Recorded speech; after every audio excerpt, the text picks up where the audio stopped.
and I will open the meeting. Good afternoon, everybody, and thank you for your attendance.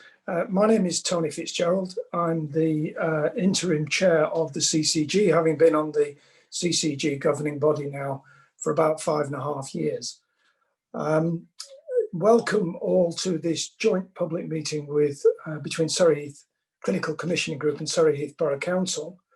We're grateful to be able to hold this meeting together with the council, as it's just one of the ways in which we work together to support the population in Surrey Heath. That cooperation is not guaranteed, and it doesn't happen everywhere in the country. It takes effort from both parties, and it definitely improves the outcomes for the population we both serve. So I'm very grateful to everybody who works on that. I'm a lay member of the governing body, and in that sense provide independent oversight. Just a couple of housekeeping points before we get through into the main meeting. Could we ensure, please, that your microphone is muted, and then we keep background noise to a minimum. The second point is the meeting is being recorded, and if anybody, and will then be put online after the meeting. If anybody has concerns about that, you might wish to stop the video input, turn your camera off, and then you will not be recorded, although your attendance will be recorded. We'll be using the share screen option, and that works better if you keep your Zoom on gallery or speaker mode throughout the presentation. During the presentations and at any time, please put any questions into the chat box. That will be continually monitored, and your questions will pause at various points and take those questions and answer as many as we can. If we don't have time to answer them, they will be recorded, obviously, on the chat box, and we'll then commit to getting an answer back onto the CCG's website within 14 days. The agenda, which if we could just move to the next slide, is very busy. We only have an hour because we want to make this a very efficient meeting and let everybody get back to the day job, which is dominated by the pandemic, obviously. I will therefore have to keep people to time. I apologise in advance if that appears impolite in some cases, but we've got to keep moving along. The meeting will focus on giving you updates on the pandemic itself, and particularly the mass vaccination programme, how you can access help and support at the moment, and how you can recommend other people to do the same. And as I mentioned, please submit any questions. We'll also be launching at the end of the meeting, after an update from the council, the Innovation Fund for Surrey Heath, and I'm looking forward to that and to the results it will have for our members and our population. So before we just start on the agenda, could I just ask the speakers to introduce themselves, please? So Nicola. Afternoon, everybody. My name is Nicola Airy, and I'm the Managing Director for Surrey Heath CCG. And Gail. Hi everyone, I'm Gail Milligan, a GP from Camberley Health Centre. Janine. Hi, I'm Janine Sanderson, and I'm a Senior Mental Health Commissioner for the Frimley Collaborative. Sarah. Hi everyone, I'm Sarah Wembley. I'm a Commissioning Manager for Children and Adults Mental Health at the CCG. Louise. Hi, I'm Louise Livingston, the Executive Head of Transformation working at Surrey Heath Borough Council. And finally, Steve. Hi everyone, I'm Steve Clark. I'm the Head of Quality at Surrey Heath CCG. Thank you very much. So that's everybody who'll be speaking to you in the same order as on the agenda. And if we could kick off straight away, please, with Nicola giving us a general update. How wonderful to know that you're all behind this screen, even if I can't see you. I had a quick look at all the attendees and recognised many of the names. Thank you, Tony, for introducing the meeting. It is a very busy time for us in health and in the Borough Council, so apologies that not all of our colleagues can be here because they are busy delivering vaccines and giving care to the most vulnerable in our communities. We still felt it was really important to give you an update of where we're up to, and also, of course, to introduce the Innovation Fund. That there is nobody more important to us than you and the work you do in our community. So just to reiterate how important this event is to me and to my colleagues. In terms of the COVID situation, we have for the first time on Monday seen a reduction in the number of COVID cases across Surrey, including in Surrey Heath. And those messages are beginning to come through nationally and locally. So the work that we're all doing to support the lockdown is beginning to have some impact.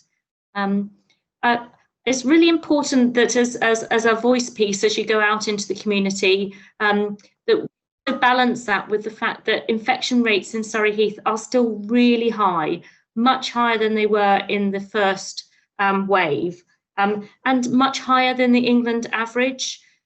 So we are by no means over the peak of the impact that COVID is going to have for us locally. We have twice as many people in our beds at Frimley Park Hospital with COVID that we did in our first wave. And we have a sustained pressure on all our services, whether that's in general practice, in our community services in health or social care, or the call on our borough and county council colleagues. So the message I'd really like you to take out to our community and take away from this slide is that although there are some early signs of infection rates reducing across the country, in Surrey Heath they are still really very high, and it will be some weeks before the impact of that is not being felt on the colleagues who are working in health and social care. I am personally coming across people who are at the front line who are under real pressure, who are working extra shifts, and for whom emotionally the challenges of COVID are still very real and growing. So a big thank you from us to you and to everybody in the community who is working so hard to implement the COVID rules. But if you could continue to get the messages out about how important that is, we would be really grateful, and have patience with our health and care services as they continue to manage looking after all our residents, those without COVID and those with COVID as well. Thank you very much. I'm just going to hand over to Gail, who's got a little bit more insight about what is going on the front line. Over to you, Gail. Lovely. So I'd like to start with some good news, if I may. Our COVID-19 vaccination programme has been up and running for about a month now, and it's really starting to gain pace. Now we're in our site at Lakeside and we're getting more vaccine deliveries through. And as of the end of today, we'll have completed our over 80s at the vaccination centre and made a start on the next calling group. And by the end of this week, we'll have visited hopefully all of our housebound patients. So things are going really well, and it's nice to have some good news to report. Next slide, please. This is a video from Dr. Mark Pugsley, who heads our local primary care network, the group of local practices that are delivering the vaccination programme. So we'll just play the video. Apparently there might be a bit of problem with delays or whatever, so there'll be a link at the end, so don't panic if you can't hear it. So if you could play the video, please. Hello, I'm Dr. Mark Pugsley. I'm a GP in Surrey Heath and Clinical Director of Surrey Heath PCN. I'm sorry I can't be with you today for the meeting. We're busy working at the vaccination centre today. I'm not wearing a mask for this interview, but I am 2 metres apart from the interviewer and there's no one else in the vicinity. So we've been very honoured in Surrey Heath to be part of the first wave for the COVID vaccination rollout. We started in mid-December after some weeks of planning. It's been going very well so far, with over 3,000 vaccines delivered to date. We've been working very closely with all our partners, including the Borough Council, and we've been very grateful for the help that we've received with marshals and road signage in particular. So far we've been working through the cohorts 1 and 2 as per national policy regarding at-risk patients. We are now nearly through our cohort 2, which is the over 80s who have been able to come to our vaccination pod. We're working well through our care home grouping in care 1. We've also been working through our frontline staff, with a lot of the primary care staff and our partner staff now vaccinated with their first vaccine. We started out at Heatherside Surgery and have delivered our vaccines there for the last 3 weeks. We're now into the first week of our Lakeside pod, which is a much larger site, so we can really start to deliver our vaccinations at scale now. It's been well received so far by patients who have been really grateful to receive their vaccinations. Staff on site are working really hard, they're really motivated and enthusiastic, and all the marshals that have been involved have been really positive and just so helpful in getting patients through the vaccination centres. So we're so grateful to all the marshals for their help. Our ask of patients is to please not contact your surgeries at this point. We are working our way through the cohort numbers, and we are working to ensure that no patients are left out of those groupings, and that we will contact you. So please don't phone your surgery. When you do have an appointment, it is absolutely important that you do please attend the appointment. Another ask of patients is to please try not to turn up early for your appointment, but turn up on time for your appointment. We also ask people not to drive to check out the site first, as this does create additional traffic. The Lakeside site is very well signposted thanks to the Borough Council signs. It's clearly marked. So again, please, we ask for you turning up only for your appointment on your allocated day. So just to finish, I'll thank you all for giving me your time and listening to me today. I think this is a really important piece of work that we are doing, and a really fantastic example of collaboration across Surrey Heath. So thank you all very much. Great. So as I'm sure you can imagine, it's a brilliant thing, but it's a huge amount of work, not just for nurses and doctors, but for our admin staff as well. But it's such important work. We're really happy and excited to be part of it, and we're looking forward to getting as many people protected as soon as we possibly can. So that's some really good news to share with you. I also, as you've already heard, Frimley Park are under extreme pressure with the influx of really quite sick patients that they're having to deal with. And of course, this is always the busiest time of year for both GP practices and hospitals. So having COVID to deal with on top makes life extremely difficult. But I do just want to reiterate that we are very lucky to have such an excellent hospital on our doorstep, and they are doing an amazing job there to care for all the patients that are under their care at the moment. They really are doing a fantastic job. And also as well, it means that as well as in hospital, practices are under a huge amount of pressure. There's obviously all the COVID work, there's all the usual winter non-COVID emergencies, and we're also looking after lots of patients that are sicker than would usually be in the community, either because we're trying to keep them out of hospital if it's safe to do so, or maybe they've been discharged from hospital perhaps a couple of days earlier than they normally would. So those patients need a lot of care and attention. So we are extremely busy at the moment.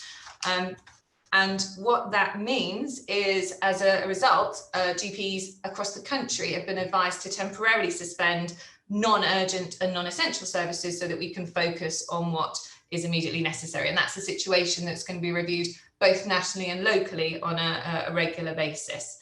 But of course, that begs the question, what's urgent, what's essential, what's routine? It's confusing, and there is no simple rule. So I thought it might be helpful to talk you through a few various scenarios and the various services that are available and how you might access them, with some top tips to make sure you get the right care at the right time. Next slide, please. Great. So if we think about A&E, first of all, if you've got symptoms that you think are a heart attack or a stroke or something like that, it's really important that you don't mess around, you dial 999 and get yourself into A&E straight away. Those are life-threatening emergencies, and we know that the sooner you get help, the better your outcome will be. So COVID or no COVID, get yourself to A&E immediately as you normally would. If you think you need to be in A&E, but your condition isn't immediately life-threatening, we ask you to ring 111. And there's this thing called 111 first, where you can speak to a member of the team, which includes nurses, doctors, paramedics, pharmacists, all sorts of people who can give you assessment and advice. And if needed, they can book you into a time slot in A&E. and time slots are working really well because it helps them to manage patient flow, but also it helps with social distancing, and it's a relatively new thing and I believe it's going very well. So 111 first is good for A&E attendances that aren't immediately life-threatening. Next slide, please. If you need to see, if you've got an urgent problem, but you don't think you need to be in A&E, do please get in contact with your GP. And GP services are open as usual for urgent problems. And of course, what is urgent? It's kind of hard to define really, but I'd say that urgent is something that you're worried about and something that you're worried might get worse and cause you significant problems over the next day or two. So an example of this might be something like an infection or a child with a fever or something like that. You can contact your surgery by phone or via e-consult. And an e-consult is a structured questionnaire that you access via our surgery website, and it takes you through key questions. You can describe your symptoms and your concerns and do other things, like for example, for a skin problem, you can attach a photo. So they can be really useful. One word of warning though, if you think you need same day advice, I would probably ring your surgery rather than do an e-consult. Because we're dealing with a massive number of these at the moment, we action either the same day or by the end of the next working day. So if you think you need same day advice, I would do a phone call rather than e-consult, because then you can be sure that you'll be contacted the same day.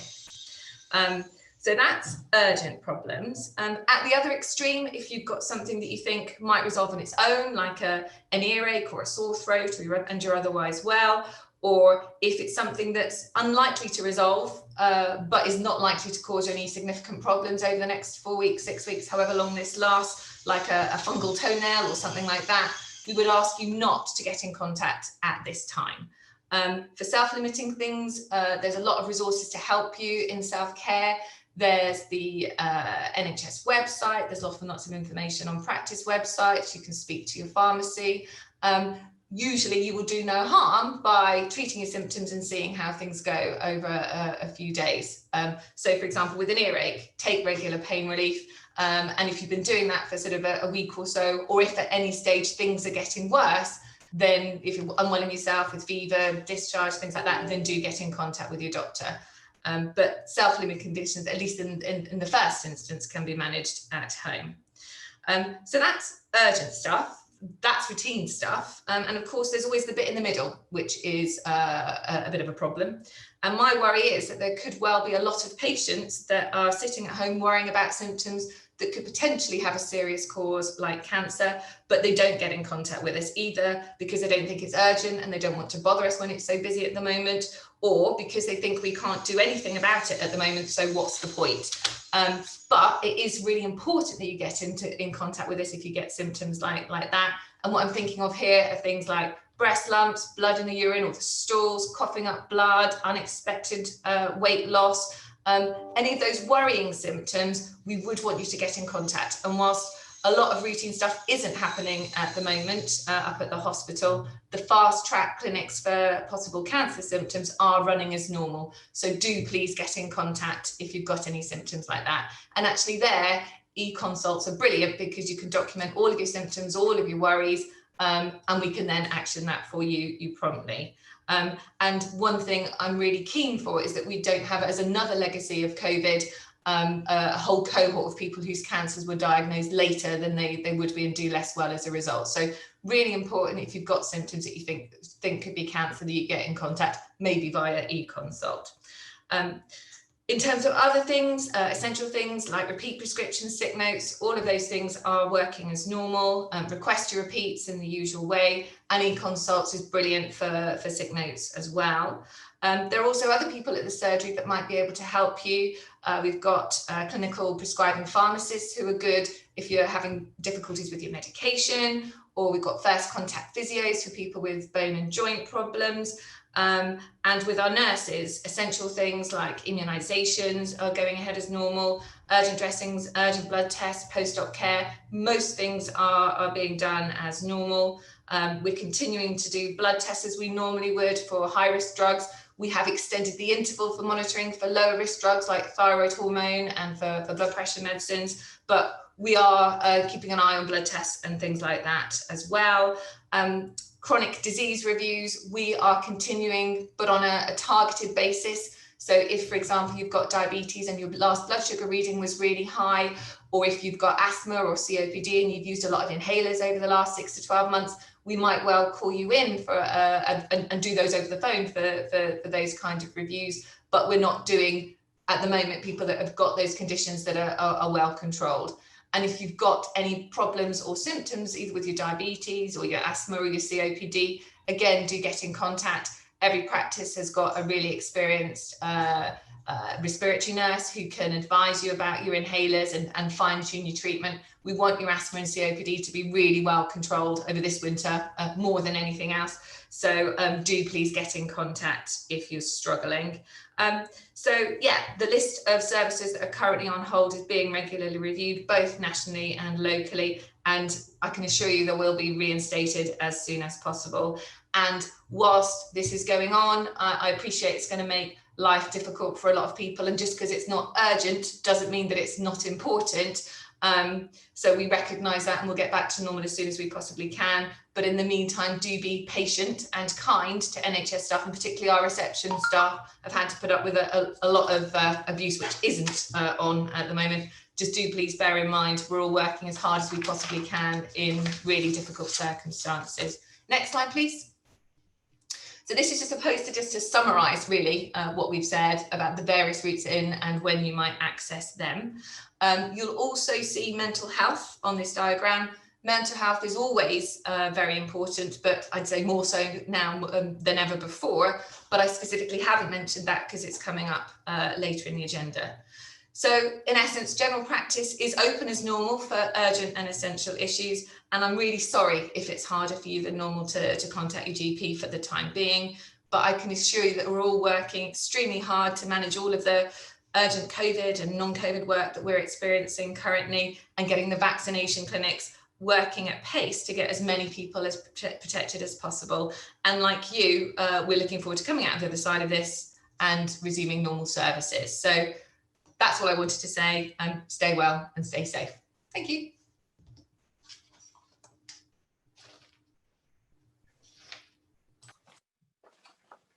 Thank you, Gail. I think we move to Janine and Sarah on mental health as billed. Hi everyone, if we could go on to the next slide, that would be great. So what I wanted to do was just take a couple of minutes of your time to give you a little bit of context on the impact that COVID's had on our mental health services and on our population's mental health and well-being.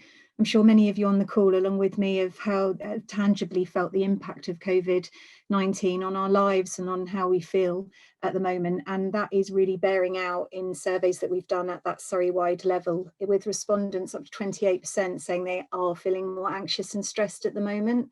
And this is particularly pronounced in that younger 16 to 34-year-old age group, which are really keenly feeling the impact of lockdowns. There's a really well evidence-based link between poverty, deprivation and unemployment, and the chances that it increases your likelihood of getting a more serious mental illness. And we know that parts of our community have been disproportionately impacted by COVID, and individuals who are vulnerable or socially isolated or disadvantaged, and those of us and those families and individuals that have had their lives turned upside down by COVID in terms of losing their financial security, their jobs, their loved ones, their support networks, is taking a really significant toll. We could go on to the next slide. I'm going to leave Sarah, who's going to pick up after me, to talk to us about some of the wonderful services that we've got across Surrey Heath to support with some of the real challenges that I'm going to talk through. So I'll leave Sarah to cover those. So if we could go on to the next slide. Thank you. So another area of our system that we're seeing significant pressure at the moment is on our mental health inpatient beds. So we're seeing more people presenting really unwell in a mental health crisis, who are requiring, who are needing sectioning under the Mental Health Act, who are needing admissions to an inpatient bed. And really, sadly, what we're seeing as a direct impact of COVID is people presenting really unwell in a mental health crisis who aren't previously known to our services and haven't previously experienced any significant mental illness in their past. So this is really followed up by Surrey Police are reporting an increasing trend in attending mental health incidents.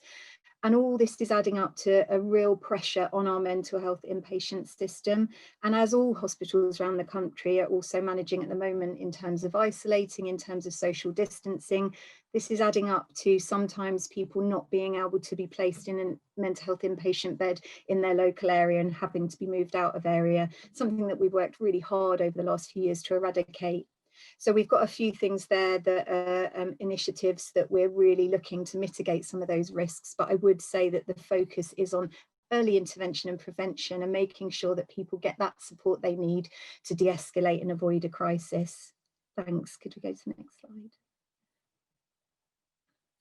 Thank you. And I just wanted to finish by saying, as a mother myself, I've seen and really tangibly the impact it's had on my children over the last year. And we are seeing that borne out in the referrals that we're getting through the system. So from last year, we've got a 22% increase on children and young people going to the children and adolescents mental health services. We've seen a real increase in children and young people presenting with eating disorders. And just like adults, we are seeing that real increase in children and young people presenting urgently and in crisis. And all this is adding up to put real pressure on a comparatively small workforce. We do have some wonderful interventions and services to support those children and young people and their families. And I know Sarah's going to talk us through the detail of some of those next. Thanks. And I just wanted to finish by saying we're really fortunate in Surrey Heath that we've got a brilliant infrastructure and community of statutory and voluntary sector services that support mental health and wellbeing. And I think this innovation fund and this approach can only strengthen that. This really is needed, in particular at this time. So I'll just hand over to Sarah, who's going to talk us through some of those local services and how we can access them. Great stuff. Thank you very much, Janine. Yes, so I've put together some information here for our local communities. I would say I've cherry-picked these particular services as these are ones that people can access without any sort of referral through a GP or another professional. These are services that people can access directly themselves. I've tried to do it in a sort of prevention through sort of maybe to some issues and then through to some crisis. So you can see in the sort of green section, we've got to trying to stay well. We've got a virtual wellbeing hub through the Healthy Surrey website where people can access different sort of classes like Zumba and courses. So that's a really good one to check out to try and sort of keep well and keep active and keep talking with other people. We've then got the social prescribers, which who work with through the Borough Council. And they're really great at helping people to access services that they might need. So things like just if you're feeling lonely or isolated, you need some advice or practical help around the house or help to get out and about.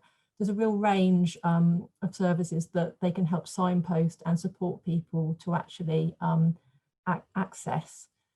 Moving through to the yellow section where maybe getting a bit more aware of some mental health issues in particular. We've got a really great talking therapy offer, which you can click on that link and get to. And that can take you through to a range of providers who will work through some of your issues, maybe a bit of cognitive behavioural therapy to work through if you're going through sort of cycles of anxiety and things. So that's a really great offer. I would say all of these are free as well, so they just can access them really easily. If you sort of got some mental health issues that are sort of interfering with work, maybe if you've lost your job or actually finding it difficult to still carry on with your job, the Richmond Fellowship Employment Service is a really great one that can help people to find work. Or they can actually work with your current employer and you to sort of work through what are some of those issues. So that's a really excellent service. We've got the Surrey Drug and Alcohol Hotline if you're experiencing difficulty with drugs and alcohol, or if you're supporting someone who's got some of those difficulties. The Hope Hub, I know Mags is on the call. That's a really great service for people if they're at risk of losing their home or job, or if they actually are homeless. So they are in the porter cabin behind the library in Camberley, or as this says, there's a phone number there and we can leave a message for some support. And then lastly, for within this adult section, there is a safe haven in Aldershot that is still open for crisis. So instead of going to A&E, where it could take quite a while to find someone who could support you, it's not an ideal place to be in. You can go to the safe haven, be greeted by a team of trained professionals who probably greet you with a cup of tea and really try and work through what's sort of going on. So that's a really big recommendation. And I've included the Young Minds parent hotline at the bottom there for adults who are supporting a young person with some mental health difficulties. So if we go to the next slide, please. So this is a similar format for children and young people. So I'll start at the sort of crisis end. So similarly, we have a children's young people's haven that's in Guildford. Unfortunately, during the pandemic, that's only open as a virtual service. So there's the number there or the website, and you can also book in sessions there. We also have a drug and alcohol hotline for young people. There's a Cooth, moving into the yellow section, the Cooth online counselling service, which is a really great facility for young people to go on and speak to, again, trained professionals and peer support groups. Moving into the blue section to sort of seek advice, we've got the Chat Health Nurse Team service. So a young person can just text something in a confidential way. It could be around more sort of, bullying, emotional well-being, etc. And someone will get back to them and provide some support there. And during the first lockdown, we created the coping guides, which are available. There's online, and those give a range of services that are available either locally or nationally. There's 3 different ones. There's Family Life, 5 Ways to Wellbeing, and a Young Person's Guide. So that's a really great lot of information there. And again, I have included the Young Mind Parents Hotline for parents who are sort of maybe struggling with a young person. Sarah, could I ask you just to speed up a little, please? Yes, and the last slide is my last slide.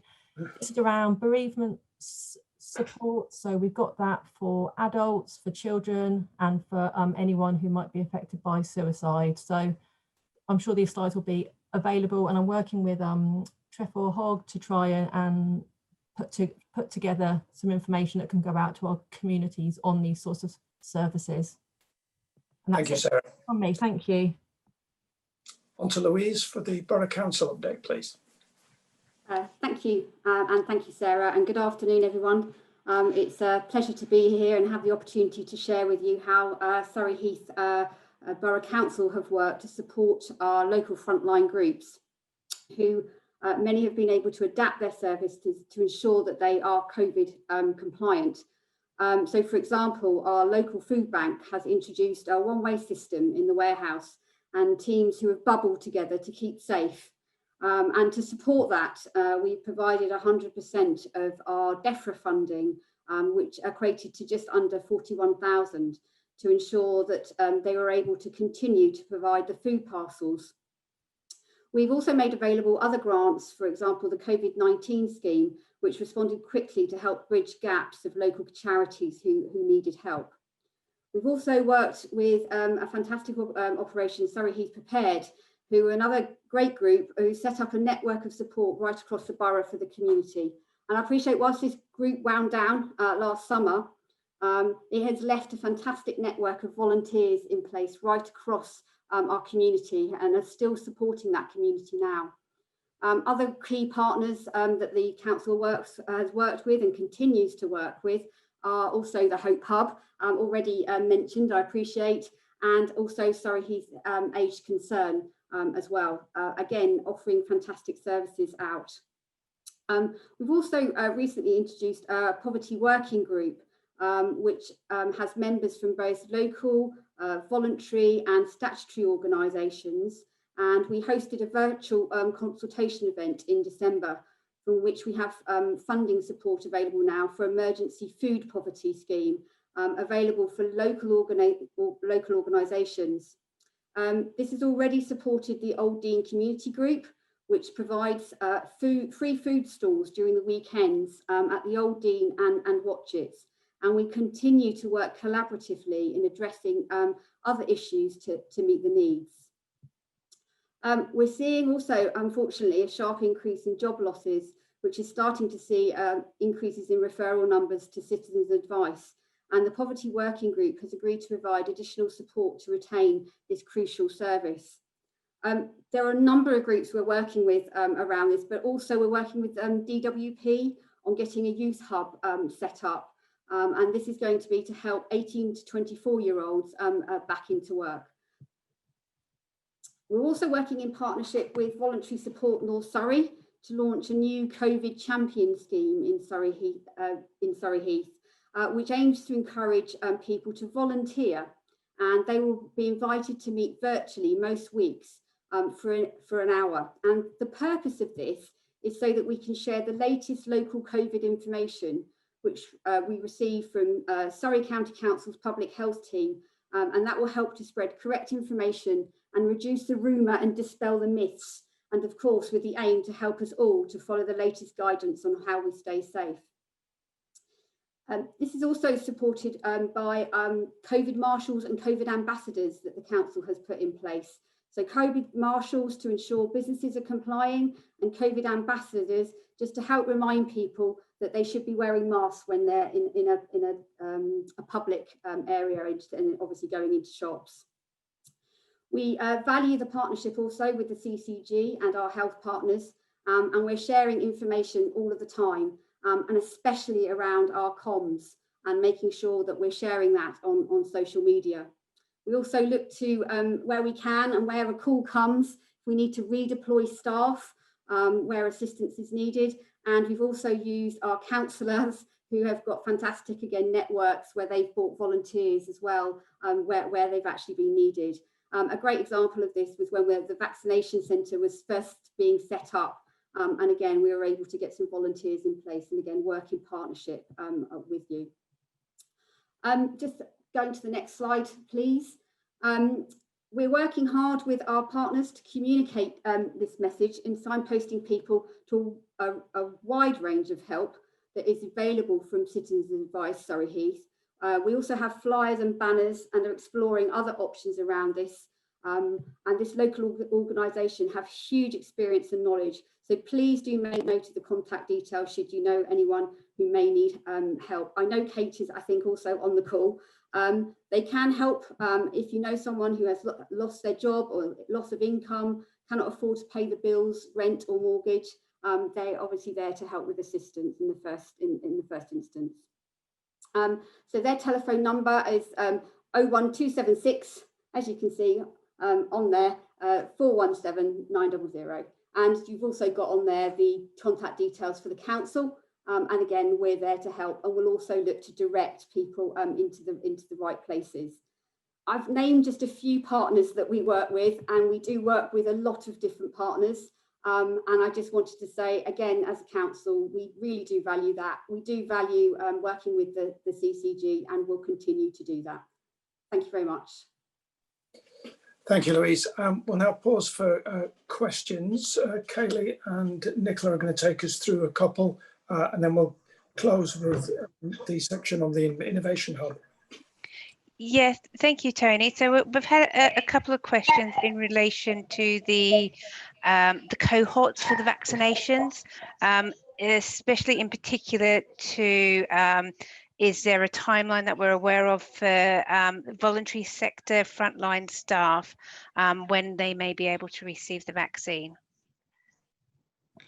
Yeah, so if I just pick that up, you will probably all know, because it's been said so much nationally, that the 4 top priority groups, we've got a national commitment to complete by the 15th of February. And those 4 groups are care homes, older persons, care homes and their carers, those over 85, ATM frontline staff in health and social care, then the over 75s, the over 70s and the clinically extremely vulnerable. In relation to the question specifically about the voluntary sector frontline staff, I'll take that away. We have some mass vaccination sites locally now stood up, and it may be possible, but I don't want to commit, to try and get some of those frontline voluntary sector staff vaccinated through those. So I'll come back to you on that, and we'll post it on our website and email out those of you who are on this call. I hope that answers their question. We are trying to support partners for everyone that is on the front line to make sure that they get their first vaccination. Yeah, we've also had a question in regards to social prescribing. Does it include West End and Chobham? Yeah, so social prescribing is a national scheme. Our social prescribing scheme doesn't include Chobham and West End unless people are registered with our practices there, which they tend not to be. But there will be a similar scheme in North West Surrey CCG, and you should be able to find that out on their website. Great. I think that's it. We've had a couple of some really helpful comments in the chat to point people to services that are currently up and running and can help people. So if people could just make sure they take a note of that. All the slides will be available after this, and it will be sent out to you. And also I have noted the incorrect URL, so I'll make sure I get that changed. So I think we might be able to go on to the next section now. Thank you. And then Steve, introduce the Innovation Fund, please.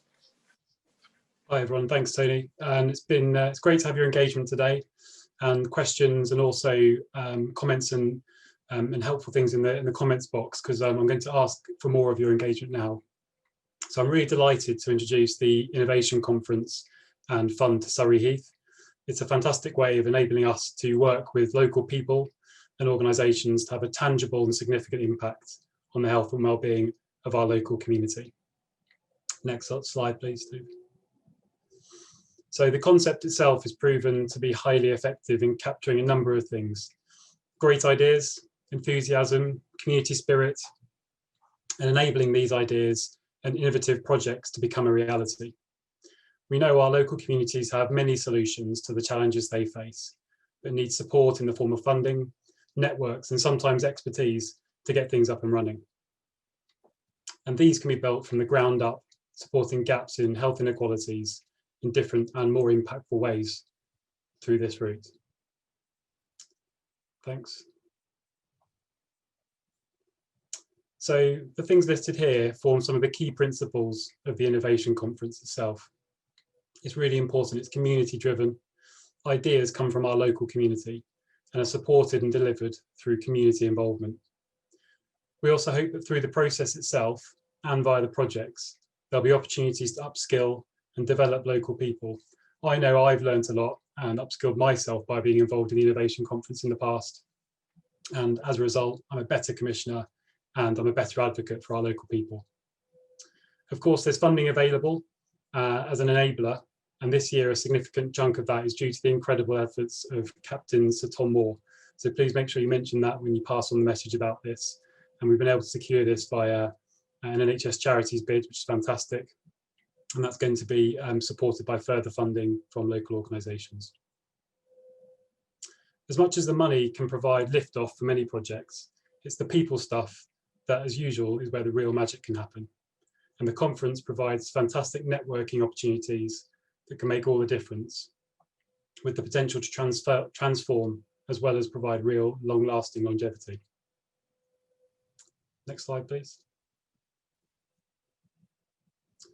Of course, there's a need for things to be a little bit different this year to keep people safe, and we'll need to hold the conference virtually rather than in person, likely via a series of workshops. And whilst this is new to Surrey Heath for 2021, the funding pot is larger than in previous years, meaning that we can do more for more people. But as previously mentioned, the concepts that make this approach a success will remain in place. Next slide, please. So what are we looking for? We're looking for innovative ideas for projects that will improve the health and well-being of local people. They can come from individuals, organisations, community and voluntary groups, and they're all welcome to apply. We know that you know your communities best, what is likely to make a difference. If you have an idea, then we'd love to hear from you.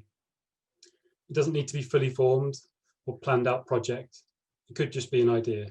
The process itself is designed to support all ends of the spectrum in terms of development and scale. In the past, I've seen projects grow and evolve through networking and ideas before my eyes during the conference itself, which is the beauty of the approach and testament to the willingness of local people to help each other. Next slide, please. As we've discussed already, the impact of COVID-19 has been felt by everyone, and for some parts of our community on a greater scale. We're particularly interested in hearing about ideas that can support those in most need now and in the hardship to come. We've heard from our local people during 2020 that the following ideas outlined below are a priority. So physical health, self-care and prevention, mental well-being, as outlined by Janine and Sarah, loneliness and social isolation, digital exclusion and accessibility, and anxiety and lack of aspiration. However, we also know that the impact of COVID-19 has seen many positive changes in terms of lifestyle and community spirit through volunteering, community support groups popping up in small towns and villages, and just generally looking out for each other. So this is an opportunity to understand how to support and maintain these rediscovered benefits across our community.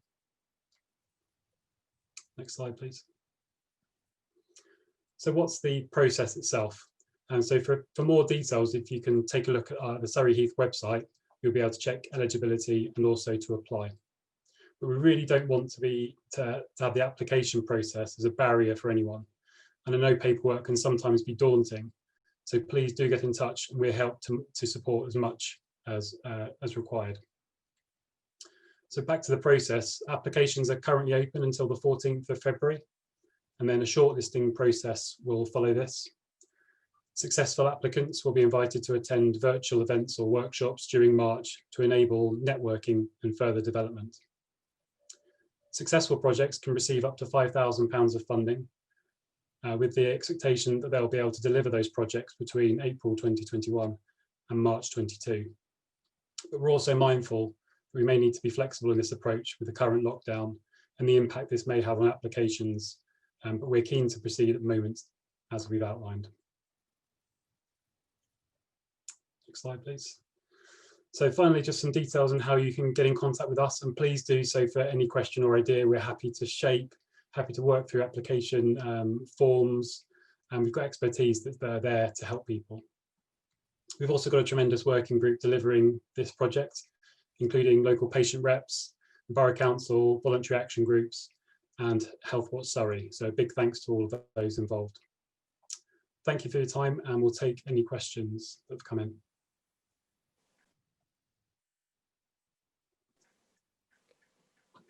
Kelly, anything in the chat box on the Innovation Centre? No, nothing's come in, although we've had one in regards to, sorry, I'm just reading it now. So there's a couple of comments coming in, Steve, if you could see those. No real questions yet, but happy to take any questions about the Innovation Conference.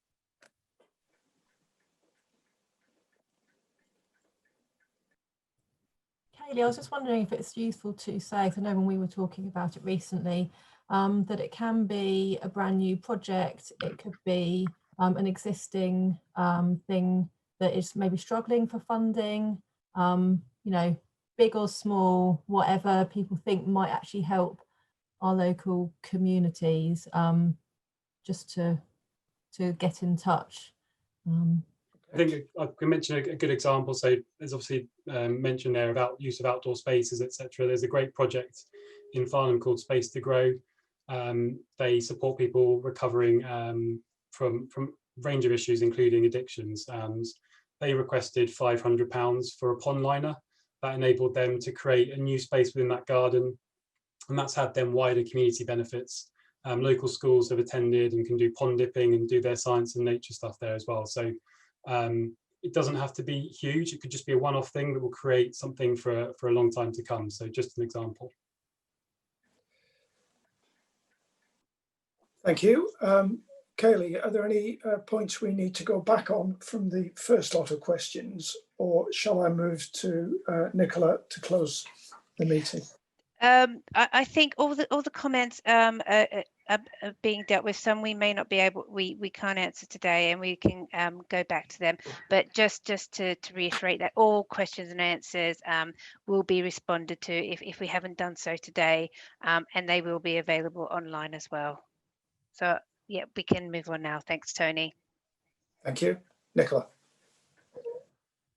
Yeah, just to close this session, firstly by thanking you all for joining, and a real encouragement to test whether your ideas or thoughts would be appropriate for the Innovation Fund. So rather than thinking, oh no, they won't be interested in that, do come forward and we'll help support you. We are really keen, both ourselves and the borough, to work more and more in partnership with our voluntary groups and communities, and this is one way where we think we can get to know each other. So a real plea, we'd love to be inundated with ideas and views and thoughts in this area, and we'll help you through the process if you're uncertain about how to fill in application forms and the such. The second thing is just to reiterate that the COVID cases in Surrey Heath are still really high, and our local services are struggling.